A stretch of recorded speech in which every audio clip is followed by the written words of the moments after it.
Welcome to Your Good News. I'm Rena Sargentopoulos. This is a show dedicated to nothing but things that will make you smile or at least help you find hope and faith in humanity. The world is a tough place, and sometimes we just need to hear some of the good things that are going on. Let's start with the appreciation for the men and women who teach our children, shape them into adults, and help them grow in more ways than we can count. Minnesota just recently named its Teacher of the Year, and our Morgan Wolf caught up with this ball of energy. Before they know it, 4 years will fly for these high schoolers. Everyone knows Wally. But for one teacher, Hi guys. 49 years in the classroom have flown just as fast. Here we go. Cartwheeling her way through the halls, Linda Wallenberg How's that? cannot take 5 steps without stopping to say hello to someone. Hi. But today, it's not greetings, but congratulations. Yeah, I'm so happy for you. Ms. Wallenberg was just named the Minnesota Teacher of the Year for the whole state. Cheers echoing in the cafeteria, celebrating Minnesota's Teacher of the Year.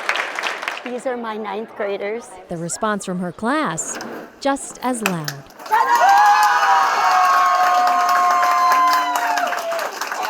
Students describe her as unique, a lover of Shakespeare, and a 71-year-old that brings life to lessons. It's not just about standing up there and teaching us. She really helps us engage, and I've honestly enjoyed English so much more now than in past years. Wally, for me, is a teacher that I think you only have maybe once or twice in your life, and she's meant so much to me that I know I wanted my brother to have the same exact experience. So glad that I did. Decades of siblings have been in these seats as her students have become family. Teaching is it's really a journey of the heart. After 5 decades of shaping young minds, this honor is a full circle moment for a woman who has spent her life I love you guys. I really do. helping others find their voice. I will see you tomorrow.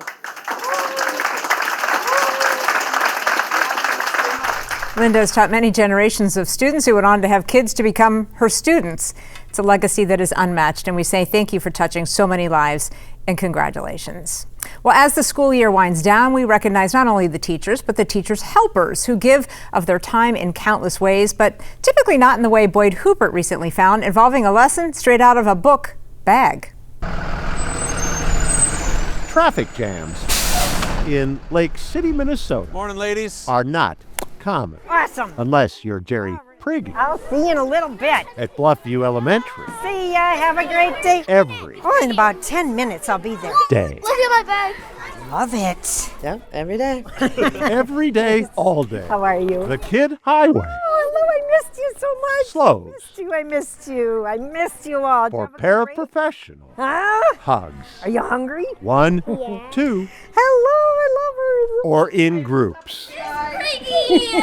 This is one way I was in your neighborhood. Jerry Priggy shows her love. I missed you all on your break. But look around Miss Peggy made this for me. and you'll see Fruits. another. Good morning, second grade friends. Okay, I got some done this week, you guys. Alex? You're the Packers fan. I am the bag lady. I got it done. That's a compliment. The bag lady Oh, and look at it's going to match your shirt. with a backstory. So Sutton's in a wheelchair, and she was having trouble navigating the wheelchair along with carrying all of her utensils and iPads and stuff. Whitney Hudgens is mom Yeah. to Sutton. Zebras. And this is the first bag Miss Priggy made. Sutton had one, and then her little best friend wanted one. She got hers first and then I got mine second. You're all right. And once Andy and Sutton had their book bags, it was game on. She loves making bags for everyone because she really wants to show kindness around the school. Allison and Copeland both want pink bags. And I want red and orange. Orders come in daily. Red and orange. You got it, buddy. Then Miss Priggy starts her homework. Hour and a half to do one bag. It is a lot of hours. Especially when you consider My orders. this. 375 bags. Just this school year. Yeah, done. Which brings us to what Jerry Priggy was doing last year. All this was deli. The deli Jerry and her husband shut down last summer Come over here. to retire. You're going to love this part. That was their freezer. This has now become Fabric Central. That tray? This is actually a hot dish container. While the rest of these deli tablecloths and curtains are now book bags.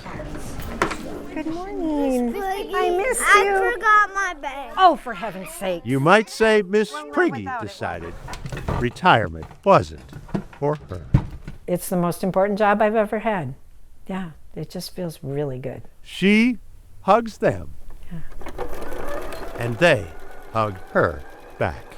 It's like she's always with us. Hugs hung snugly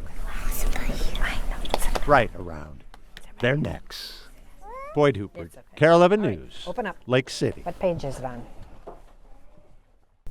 And Jerry isn't done. In fact, since Boyd's visit, Jerry has sewed another 74 book bags, bringing her total to 449. Her goal is to sew a bag for every Bluffview student who wants one by the end of the school year. Well, we've kind of got a theme going here, so let's just stick with school and the people that have an impact on our children's lives, even on the bus. A southern Minnesota school bus driver is reaching a milestone. Now, you could argue at her age, every year is a milestone, but recently Boyd Hooper went along for a ride and got a story with a surprise ending even he didn't expect. Never a doubt who'll be first each day on bus number 5. Good morning, good morning. This isn't just morning in Truman. For Cheryl Barrickman, This is it. this is life. Sometimes the kids are a little sleepy on Monday mornings. And the driver? That too, baby. Life on Cheryl's bus comes with a smile. Morning. She believes the first person her kids see Morning. after leaving home should flash sunshine. Good morning. The Broodley girls. Good morning. My name's Sydney and her name's Sydney Peyton. and Peyton aren't aware that Cheryl was alone among men when she started driving bus at 23. They're also unaware how long she stayed. I am 80. Wow. So they've yet to do the math to know how long bus number 5 has had the same driver. I've been driving, this is my 57th year. Yeah. That's a lot. Kind of like having a grandma on board. That's true, yeah. Except, says Elena Clausen, My grandma's younger. still, the 80-year-old driver of a big bus on the prairie knows wind and snowstorms The road was covered. and stories. Little kindergartner was sitting in the front seat. I'll roll down the window and look out the side, he said, for you, and if I see the edge, I'll tell you that you're too close to the edge. That is the laugh of a woman whose life Okay, Brian. is kids. That'll work. Just ask Heidi Boyles, She loves kids. a kid. Yeah, yep, Cheryl, yep. 4. She was a 4-H leader, Sunday school teacher. Everything she does is for the kids. Including Every day. this. I pray before I get on the bus that I have a safe journey with the bus and that in some way I bless these children's lives. But if kids are Cheryl's fuel, Hey, her heart belonged to Keith. he died on January 1st of 22, so yeah, I do miss him, yes. For his gravestone, the farmer picked a tractor. So what do you suppose Cheryl chose to represent her life? Even in death, yes, yes. Which is where we had planned to end this story. Usually the slot's empty. Until Cheryl returned to the bus garage. I don't know what's going on. I pretty much just sent out a text. See what all these cars are about out here. When word got out, a television station would be following Cheryl. Everybody showed up. Hey, what's happening in here? Home family Hi, Alyssa. Hi. arrived She's very surprised. Tiger! with bus family. Hey, this is an old bus kid. Hiya, Ben. All right. She was at every sporting event. Alex Boyle's grandmother Oh my gosh, hi, Arlo. drove him there. She never saw the end of games because she had to get the bus warmed up. Everyone has a story. I was on the bus 54 years ago. I was on the bus 2 years ago. When Carter Gieske started school, his dad Peter thought, Well, she's still driving. Isn't that just cool? the confection and affection left the bus driver This is surprising. It's great. in need of wipers. Even 80-year-olds haven't seen everything. I guess I didn't think I was that special. Everybody wave. Those in Truman who disagree would fill buses. I love them all. Congratulations, Grandma Cheryl. Thank you, Anna. 80 and alive. Thank you. On Bus 5. You bet. I love you so much. Good. Boyd, Carol 11 News. I have to be careful when I shut this door. Truman. A day I'll remember forever. Yes. That's very special. Cheryl continues to pass her required annual physicals with flying colors. She also got a thumbs up from her eye doctor after a recent appointment. Cheryl hopes to be back in the driver's seat of bus number 5 next fall. Well, coming up, a historic time for the Catholic Church as the first American is elected Pope. We watch as Catholics here in Minnesota reacted to the news, and it is quite epic. But first, here's some of your good news that you shared with us this week. Jody and Adam Hoffman say we had a birthday party, get it, for South and Basil, celebrating their 4th birthdays and included their pug cousins, Frankie and Leo. Look how good they are just sitting there with those treats right in front of them. Those are good dogs. Okay, go. Maggie Kramer sent in this cute story titled 60 Years of Friendship, 5 Years of Zoom. She says, we met as freshmen at the Academy of Our Lady of Good Counsel in Mankato. It was 1964. Wow. We've maintained our friendship through the years at weddings, funerals, girls' weekends, and beginning in the spring of 2020, we started Zooming at 10 a.m. on Friday mornings. Can we see that picture there? 5 of us live in Minnesota, 2 in Wisconsin, 1 in Panama. How cute are those ladies? Love you guys. Thanks for sending that in. Kathy Johnson from Chisago City says, April 30th was my final day at Plastic Products Company in Lindstrom, Minnesota. I am officially retired. Congrats, Kathy.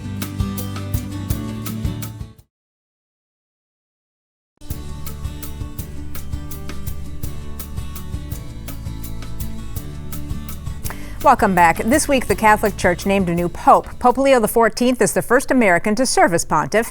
And while 150,000 people spilled out of St. Peter's Square in Rome to celebrate, in St. Paul, seminarians also flipped their lids as they announced Pope Leo. Here's Jennifer Hoff.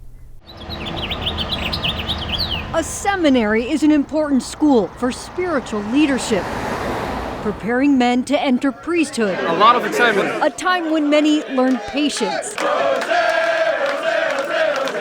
But today, it's all about partying.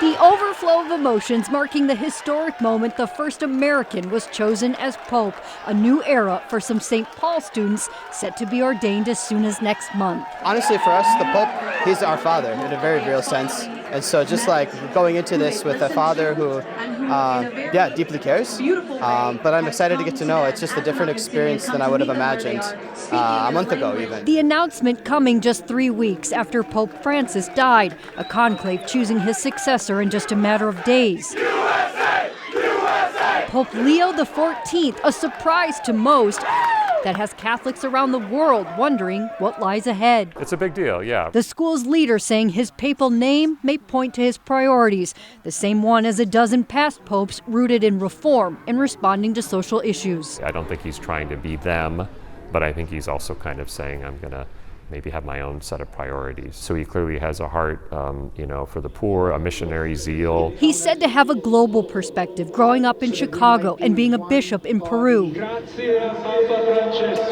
Addressing the crowd at St. Peter's Square in several languages except English, calling on everyone to be united in peace. Obviously you have to speak Italian and you have to speak Latin.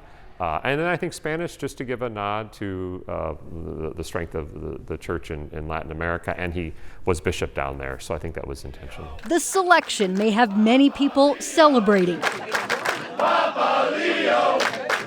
Very happy and grateful. There are prayers, too, not just for a new leader, but all the ones that will be coming next. And remain with you always. We're excited to get to know him, for sure.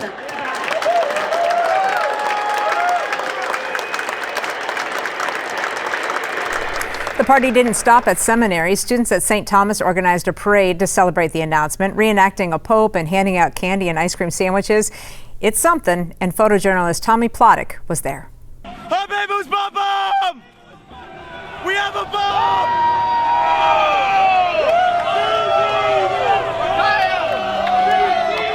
We just got back from the dining hall. Yep, and then we heard all the noise. Leo the 14th! Pretty cool to see the campus like this. First U.S. Pope. USA! I'll take it. USA! USA! Our seminarians were studying in Rome, and in the fall they had dinner with Cardinal Priebus, who's now the Pope. So they know this. Well, they spent a dinner with him, and he hung out with them for a whole night. They gathered a ton of people. It was a pretty small parade when it first started. He's from Chicago. He's 69 years old. Leo the 13th was a great social reformer. He published Rerum Novarum. So this Pope is going to be a great social reformer. I fully believe that. Habemus Babam! Woo! With a U.S.-born Pope, a Chicago native, it won't be hard to find lots of connections here at home, including to our friend and colleague, Jana Shortle. Her mother's family was born and raised on the south side of Chicago, but wait, Pope Leo also went to St. Mary's, and that is where Maureen and all her siblings went to school. In fact, take a look at the new Pope's 8th grade class photo. Here is Pope Leo, then Bobby Prevost, and Jana's uncle, Steve. Same class. I texted your father and said he could have been the altar boy at our wedding because, of course, we got married at St. Mary's. Love Jana's mom. Still to come, more with the Saints, but the baseball kind. How the team claps back after John Oliver takes a shot, calling them boring. But first, here's more of your good news that you shared with us this week. Karen Ness says, returned from our first river cruise to the Netherlands with Bobby Jensen. Yes, our Bobby Jensen. Saw the tulip gardens, flowers galore. We will definitely go on another trip. So much fun. Met so many great people. That did look like a great Beautiful time. pictures too, right? Tom and Carrie Williams from Jordan sent in these cute pics. Sonny made quick work of his ice cream treat. Look how cute and happy that doggy is. And Sandy Doolittle sent in this good news. She says, our granddaughter Emily was accepted into St. Felician's College in New Jersey with a wrestling and academic scholarship. Very proud Papa and Nana. I bet you are proud indeed. Those are some really good news segments right there today.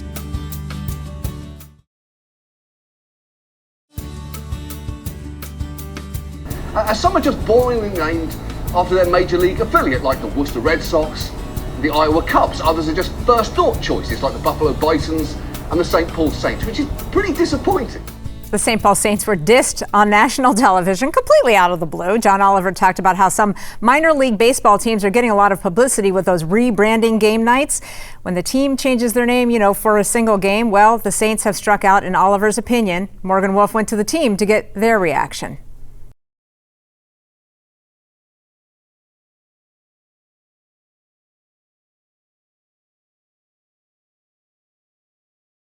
The Saints do have a rebrand night booked for this season on June 27th. They will be the Ghostly Gangsters, a nod to the Wabasha caves that were used during Prohibition as a speakeasy.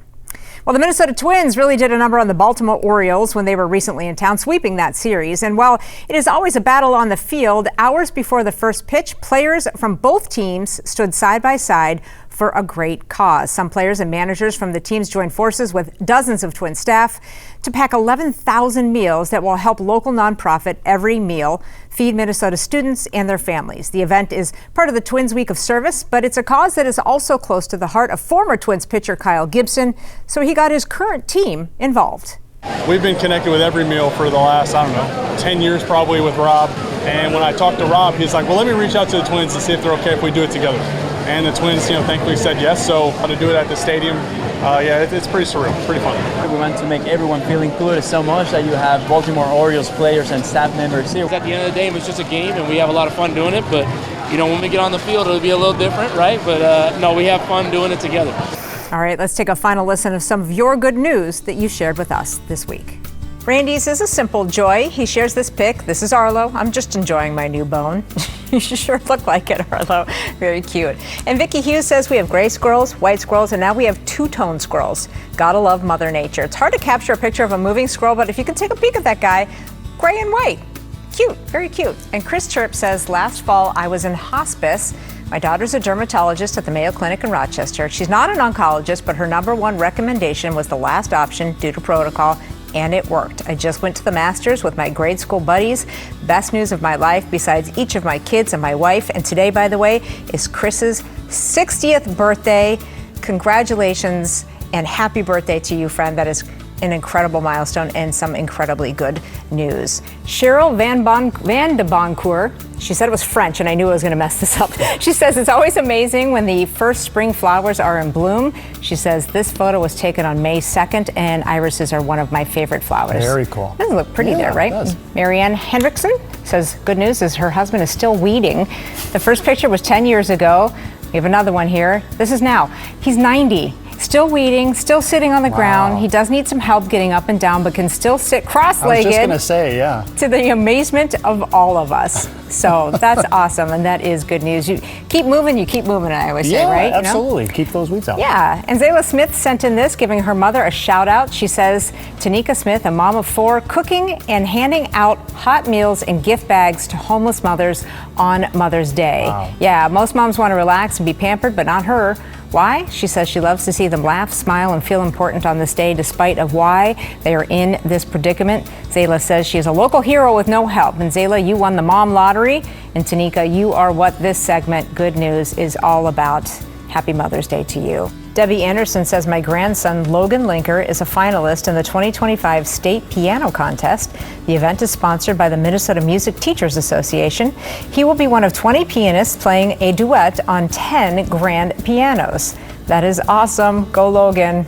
Amy Simsodine says my Bird Club, a local nonprofit that offers free bird watching adventures for kids and families, just celebrated its first year as a nonprofit and the 11th year introducing kids to this amazing lifelong adventure. These kids bring us joy every time we go birding with them. I love this picture. So cute. And Kate Thompson sent in this pretty pic from near Hinckley. She says her son Rich spent the weekend turkey hunting with good friends, sitting around the campfire and enjoying the sunset. I will take a pretty purple sunset any day. Beautiful. Isn't that really pretty? Love it. Thanks for joining us for Your Good News. If you'd like to share your good news with us, we do it every day at the end of our 4 p.m. newscast. You can send us an email to yourgoodnews@care11.com and be sure to add pictures or even video of what you'd like us to share. Maybe you have a new baby, your granddaughter got married, maybe you beat cancer, or you simply shared some good times with good friends. We want to hear all about it. And until we see you again, have an excellent week, friends.